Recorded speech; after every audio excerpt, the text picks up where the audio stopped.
Bonjour! Ça y est, nous sommes enfin arrivés à la raison de l'existence des 3 précédents épisodes, le côté iconique de Wonder Woman.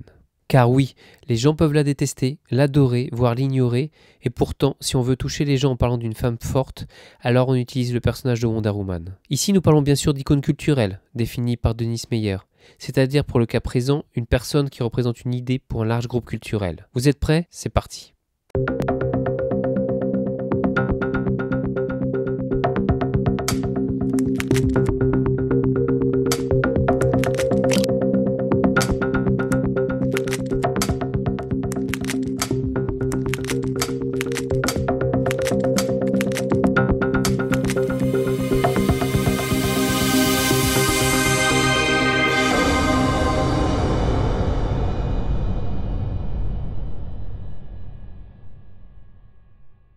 Pour les garçons, Wonder Woman est une image terrifiante. Pour les filles, un idéal morbide, où Batman est anti-femme, l'attractive Wonder Woman et ses collègues sont définitivement anti-masculins. C'est ce qu'écrit Frederick Watham, insinuant que Batman était gay et Wonder Woman lesbienne, dans son très controversé livre Seduction of the Innocent, publié en 1954. J'ai voulu axer cet épisode sur 2 pôles. Tout d'abord, l'aspect commercial, qui semble évident au premier abord, puis l'aspect social. Par là, je pense bien sûr l'utilisation de son image pour défendre des causes. Commençons par son côté bankable. Selon beaucoup d'éditeurs, si on veut vendre une collection de comics, rien de mieux que la proposer avec une femme. L'éditeur Urban l'a bien compris. Lors des éditions Best of en 2016, celui-ci propose les titres les mieux vendus de la collection DC à petit prix. La tranche de chaque album complétait un dessin d'Alex Ross montrant la célèbre Trinité. Amusant car, dans la sélection des albums les mieux vendus, le seul titre présentant une héroïne n'était pas Wonder Woman, mais Harley Quinn. Harley Quinn, vous êtes d'accord, permet de tout vendre en ce moment. Cette Deadpool au féminin a su s'émanciper de son tuteur le Joker, mais ceci est une autre histoire. D'ailleurs, Harley Quinn est fan de Wonder Woman, permettant ainsi à la firme d'imaginer un team-up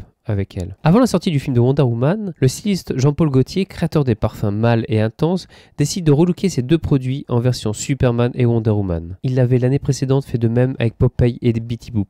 Rappelez-vous, dans l'épisode 1, je parlais de Gloria Steinem et de sa manifestation pour que les pouvoirs de Wonder Woman lui soient rendus. J'avais aussi parlé de la présidente de DC, Jeannette Kahn, en 1981, qui propose pour les 40 ans de la super-héroïne la plus connue, de créer une fondation Wonder Woman Foundation. Une fondation qui deviendra d'ailleurs Wonder Woman World. Dès sa création, Wonder Woman devient modèle pour l'émancipation de la femme. Le 21 octobre 2016, Wonder Woman est élue ambassadrice honoraire de l'ONU, dans le cadre d'une campagne à destination des femmes et petites filles prévue de durer jusqu'en 2017. Malheureusement, elle s'achèvera le 17 décembre de la même année. Des pétitions ont été signées reprochant qu'exhiber, je cite, une femme blanche à grosse poitrine aux mensurations impossibles, tout juste vêtue d'un body moulant, n'aidait pas à aider pour la lutte pour les droits des femmes. Comme quoi Wonder Woman ne fait pas l'unanimité, ou du moins son physique. D'ailleurs, c'est amusant à propos de son physique.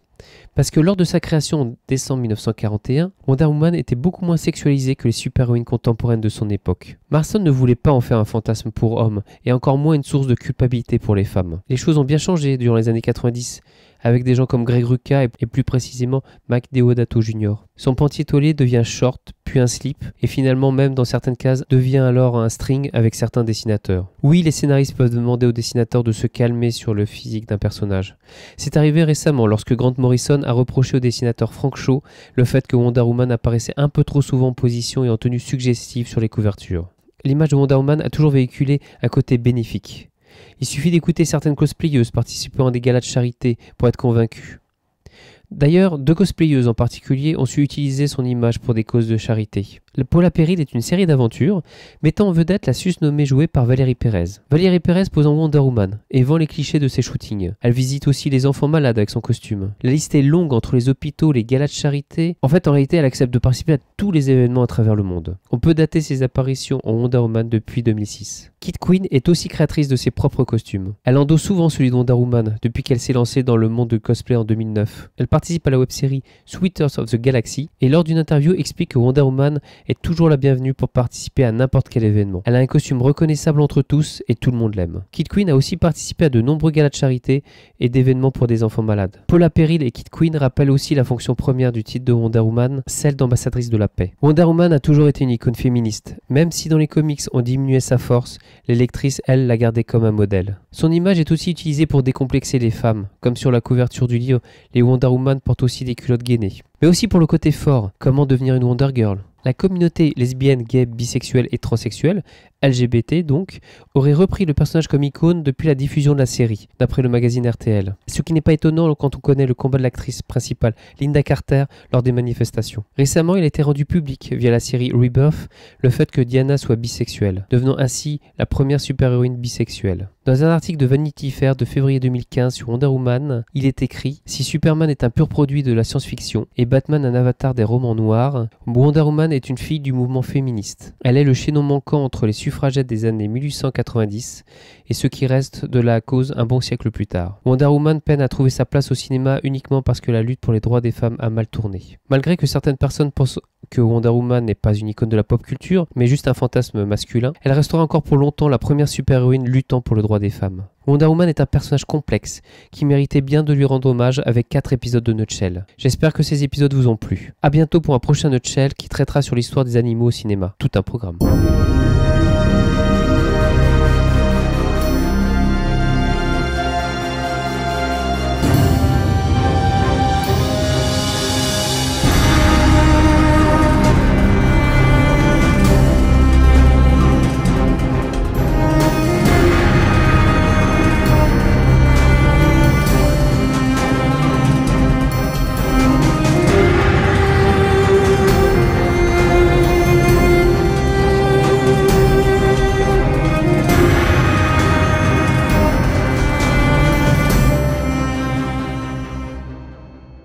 Pendant un an, j'ai fait un sondage autour de moi pour savoir quel élément principal évoque le personnage de Wonder Woman. Sur un éventail de plus de 500 personnes, voici les réponses. 47% la culotte étoilée, 10% le fouet ou le lasso, 5% la tiare, 31% le body, 2% la force, 5% Amazon.